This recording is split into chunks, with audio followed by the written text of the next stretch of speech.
ก็เลยว่าตอนนี้ข้าพามาเศร้าโศกทุกคนกับจบงานมีคนนี้เนาะสบายดีสบายดีทุกคนเนาะเป็นสาวโสดทุกคนเนาะเป็นสาวโสดที่ว่าเป็นวัยรุ่นง่ายๆกันทุกคนเนาะมีชื่ออะไรบ้างล่ะชื่อมิวชื่อน้องมิวแม่อายุเท่าไหร่แล้ว18อายุ18ปีทุกคนโอ้ที่ผ่านมาเคยสร้างครอบครัวแล้วบ่ยังบ่เคยเนาะมื้อนี้ก็ถือมาพบพ่อกันทุกคนเนาะมาเปิดใจแล้วอ่ะเปิดใจนี่เปิดหาแฟนหรือว่าหาคู่ชีวิตหาแฟนเปิดใจหาแฟนอยากได้แฟนที่ผ่านมาเคยมีแฟนบ่เคยไปใส่แล้วเดี๋ยวนี้เลิกกันแล้วเลิกกันโดนแล้วอยู่เป็นโสดมานี่โดนปานใดแหละ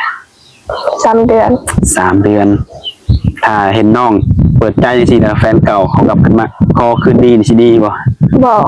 ดีตอนเลิกกันผู้ใดเป็นคนบอกเลิกเขาบอกเลิกอ๋อเขามีคนอื่นดูเด้อกระชางเขาเนาะปล่อยเขาไปคิดว่าเฮาบ่แม่นเนื้อคู่กันเนาะมื้อนี้ก็มาเปิดใจออก YouTube ทุกคนเลยเพิ่นอยากมีแฟนแสดงว่ายังบ่ทันพร้อมสร้างครอบครัวมันบ่อายุจักปียังสิพร้อมสร้างครอบครัว20 ปลายประมาณ20 ปลายเนาะถ้าว่า20 ปลายถ้าว่ามีคนถึกใจนี่ก็สามารถสร้างได้เนาะคือน้องอายุ18 ปีน้องที่สำคัญหนุ่มๆที่เข้ามานี่อายุหลายปานใด50ลงบุญ50ขึ้น50ลงมาเนาะทับได้รีบ่อายุ50ทับได้เคยเห็นว่าอายุ50บ่เคยล้มบ่เป็นอะไรล้มผู้บ่าวรุ่นใหญ่เป็นจังได๋ล่ะกะดีอยู่มันบ่เป็นอะไรคือเพิ่นคือถิ่มเฮาไปซะหรือน้องถิ่มเพิ่นไปบ่ว่าแนวใดในช่วงที่น้องล้มอายุ50เนี่ยมันเข้ากันบ่ได้ด้วยความที่ล้มแล้วความคิดเนาะหรือว่าความแบบใจเฮามันบ่ตรงกันเนาะโอ้ก็ต้องต่างคนต่างหาลมคนอื่นเนาะเพิ่นก็ไปหาลมผู้ใหม่น้องก็มาเปิดใจใหม่โอ้โดยคือน้องมาเปิดใจแบบนี้น้องสิจังได๋สิระบุไว้ในใดสำหรับคนที่น้องจังสิถึกใจนี่นะน้องคนต้องเฮ็ดในใดจ้ะต้องนิสัยเข้ากันได้น้องมักคนนิสัยแบบใดนิสัยดีคำบอกคำจาเพิ่นได้ซะนะสำเนียงแบบใดมักคนอารมณ์แบบใดน้องคนอารมณ์ดีเว้าจาหัวม่วนเนาะแบบว่าเฮาล้มแล้วบ่ให้เฮาแบบว่าตึงเครียดว่าง่ายกันเนาะสามารถชวนคุยเฮาแบบเพลินๆเนาะที่น้องเคยล้มมาอยู่50ลงมานี่นะเพิ่นเป็นคนลาวหรือคนไทยล้มกับเพิ่นโดนบ่โดนมันบ่ฮู้ว่าบ่เข้ามันบ่ตรงกันแล้วก็ต้องแยกย้ายกันเลยเนาะมันจังบ่เสียเวลาทั้งสองฝ่ายเนาะมาในมื้อนี้มาเปิดใจนี่ต้องจำกัดได้บ่ว่าเพิ่นต้องเป็นคนไทยคนลาวนี่จังได๋ก็ได้บ่บ่ห้างบ่ไม้ลูกติดได้บ่ได้เนาะบ่ตีเพิ่นเนาะปัจจุบันนี้น้องเฮ็ดหยังอยู่มีเฮ็ดงานหยังซุมื้อนี้บ่ได้เฮ็ดบ่อยู่เฮือนบ่แล้วคนที่เฮือนนะครับพ่อแม่เพิ่นเฮ็ดเวียกงานจังซั่นพ่อแม่เฮ็ดทหารเป็นทหารเป็นเบิด2บ่โอ้แม่เพิ่นเฮ็ดงานราชการเนาะคือน้องมาเปิดใจนี่เพิ่นก็ฮู้นำอยู่บ่ฮู้อยู่แม่นบ่โดยแต่ว่าน้องยังบ่ทันพร้อมสร้างครอบครัวอยากมีแฟนก่อนก็แสดงว่าจังได๋ยังอยากลิ้นอยู่บ่หรือได้อยากลิ้นอยู่เนาะแน่นอนทุกคนเฮาเกิดเฮาเป็นวัยรุ่นเนาะเฮายังก้าวให้ลิ้นบ่พอนี่ก็ยังพร้อมสร้างเนาะ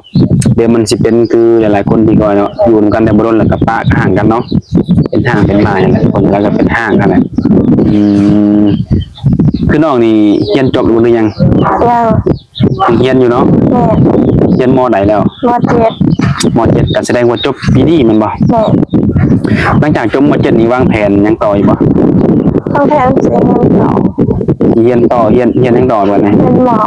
เรียนหมอ การเห็นหมอนี่ใจมักบ่หรือว่าถึงบังคับ ใจมาก ใจมากอ๋อดูเลยเป็นอะไรคือมักเห็นหมอน่ะ มากเฮียน เป็นอะไรอยา ก็ ก ได้สวยคน เป็นสวยคนกลัวคนเจ็บคนไข้คนป่วยเนาะ แม่ แต่ว่าน้องบ่ได้แพ้แบบว่าเลือดเป็นอย่างนี้นะ บอก บ่ย่านมันบ่ บอก บางทีการเฮาเป็นหมอเป็นแพทย์เป็นหมอมันสิเจอหลายอย่างเนาะแบบคนไข้เข้ามาหาเฮานี่นะก็ถือว่าเรื่องนี้ก็ถือว่าน้องก็บ่ได้บ่ได้แพ้บ่ได้เป็นหยังเนาะการเรียนหมอนี่ต้องเรียนดนบ่เพื่อสิจบ บ่ได้ น้องฮู้บ่ข้อมูลตัวนี้ บอก ฮู้อยู่เนาะพ่อแม่ก็ยินดีส่งเสริมแม่นบ่อย่าว่าลูกยังเรียนหมอพ่อแม่ยังให้เรียนแบบหนึงพ่อแม่ก็เห็นดีนำอยู่เนาะยังเรียนอยู่ทุกคนเด้อ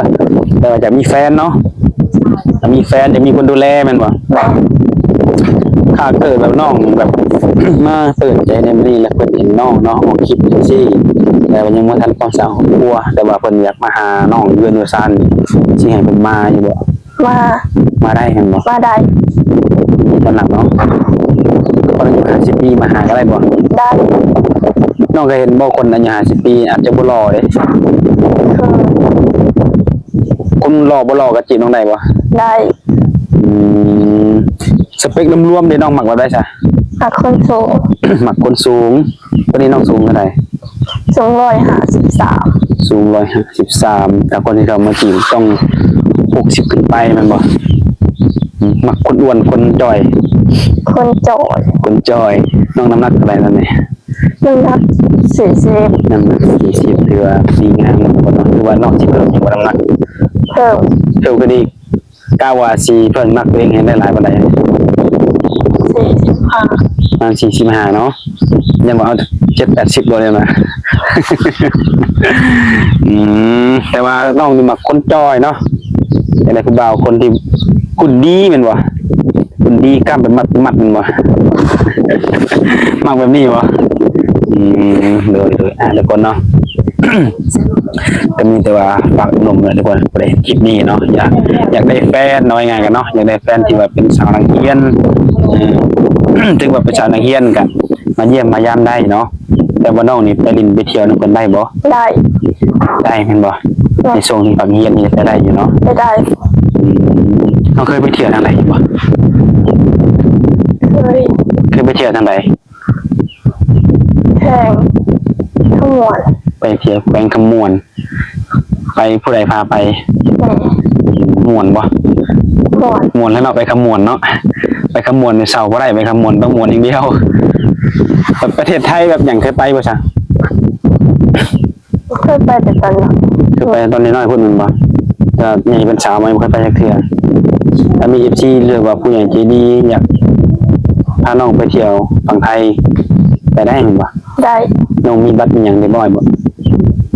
กำลังเห็น กำลังเฮ็ดแล้วแม่นบ่หรือว่ายัง อย่าง สิเฮ็ดบัตรไปอยู่แม่นบ่เฮ็ดบัตรเฮ็ดเพื่อไปท่องเที่ยวซื่อบ่หรือว่าเฮ็ดเพื่อไปเรียกงานนำ เห็ดบัตรไปเที่ยว บัตรไปเที่ยวแม่นบ่แต่ว่าอยากไปเที่ยวมุกบ่หรือว่าไปเที่ยวกรุงเทพบ่จังซี่เนาะคือเฮ็ดไว้ก็ดีกันน้องหลานเนาะเคยมีคนชวนน้องไปเที่ยวบ่น้องไปตรงกับคนที่มีอยู่มานะ เคย ไปบ่ บอก บ่กล้าไปบ่หรือว่าอะไร ว่ากล้าไป กล้าไปถ้าว่ารอบนี้มีผู้ชวนนี่ถ้าบ่ไปน้องสิเอาไปนำซั่นนี่นะเอาพ่อเอาแม่หรือว่าเอาหมู่ เอาพ่อแม่ พ่อแม่มั่นใจกว่าเนาะแต่ให้เบิ่งลูกเคยในอนาคตเลยเนาะ ว่าสิเป็นจังไดดูแลลูกสาวคนได้ดีบ่นี่นะ คือน้องนี่จังไดคือยังเป็นสาวนักเรียนเนาะแต่ละมื้อ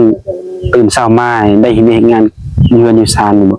ได้เห็ด เฮ็ดหยังตื่นเช้ามาก่อนไปโรงเรียน หิ้งเขา กินข้าวเฮ็ดอยู่กินก็เป็นบ่ เป็นอยู่ เป็นอยู่เนาะยันว่าแบบตื่นเช้ามาล้างหน้าล้างตากินข้าวไปโรงเรียนเลยคือลุกมานึ่งข้าวตื่นจักโมงแต่ละมื้อนี่ 6 โมง 6 โมงไปทำโรงเรียนไปแล้วหลายอย่างไปบ่ได้ขี่รถไป ย่างไป ย่างไปอีกไกลบ่เรียนจากโรงเรียน บวกไก่ บ่ไกลก็เลยย่างไปแมันบ่ แต่รถล่างนี่มีขี่อยู่บ่ มี มีอยู่เนาะแต่ว่ามันใกล้กันบ่ส่วนนี้ก็มันแพงเนาะคือว่าแหละ เออโดย มื้อนี้ไปเที่ยวทางไหนซะมื้อนี้ บ่ได้ไป บ่ได้ไปพักผ่อนมื้อนี้ก็ต้องไปโรงเรียนต่อ แม่น อืมผู้บ่าวในโรงเรียนนั่นล่ะไปโรงเรียนเขาบ่จีบน้องบ่ บ่ บ่มีจักคนบ่เข้ามาจีบ บ่ แต่ในความส่วนตัวน้องนี่มีบางคนที่น้องมักอยู่ในโรงเรียนนะ บ่ บ่มี โอ้ก็เลยเปิดออกมาเปิดใจจังซี่นี่ เป็นได้แบบว่าถ้าเพิ่นแบบว่าอยากล้มกับน้องเนาะอยากศึกษาอยากโทรอยากล้มนี่นะน้องมีหยังให้เพิ่นนี่การติดต่อ ตาย มีแต่ LINE บ่ เฟซวันแอป มี LINE มีเฟซมี WhatsApp 2-3อย่างเนาะ แม่น คือที่ว่ามานี่คือแจกได้เบิด แม่น เข้าโรงเรียนนี่ก็สิมีเวลาลงผู้บ่าวอยู่บ่ มี เป็นเรียนไปนำลงไปนำบ่ แม่น เรียนเป็นรักเนาะเป็นกำลังใจเอา ดูเนาะไปเข้าโรงเรียนนี่มีหมู่หลายแล้วมันบ่หมู่มีแฟนหมดแล้ว ยัง โสดคือกันอีก แม่น คันน้องมีแฟนหมู่สิบ่เว้าน้องบ่อย่างมีแฟนก่อนหมู่ก่อนครูเนี่ย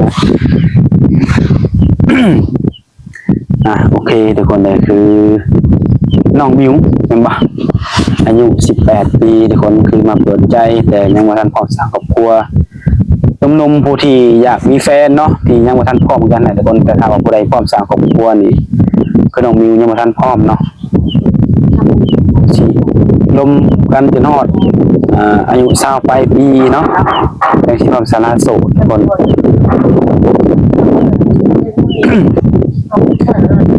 ตามนั่นแหละทุกคนมื้อนี้ก็ถือว่ามาเปิดใจให้เราเป็นอย่างเป็นทางการ แต่ต้องย้ำอีกเรื่องว่าเปิดใจหาแฟนส่วนคู่ชีวิตนี่ปล่อยให้เป็นเรื่องอนาคตเนาะ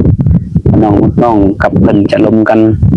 แบบใดจะลมกันฮอดไซบางทีคุยกันด้วยถูกใจก็มีการเปลี่ยนแปลงก็มีนั่นแหละเนาะมื้อนี้ก็เอาสมีก่อนทุกคนมื้อหน้ามาในก็ว่ากันใหม่เนาะโดยโอเคสบายดี สบายดี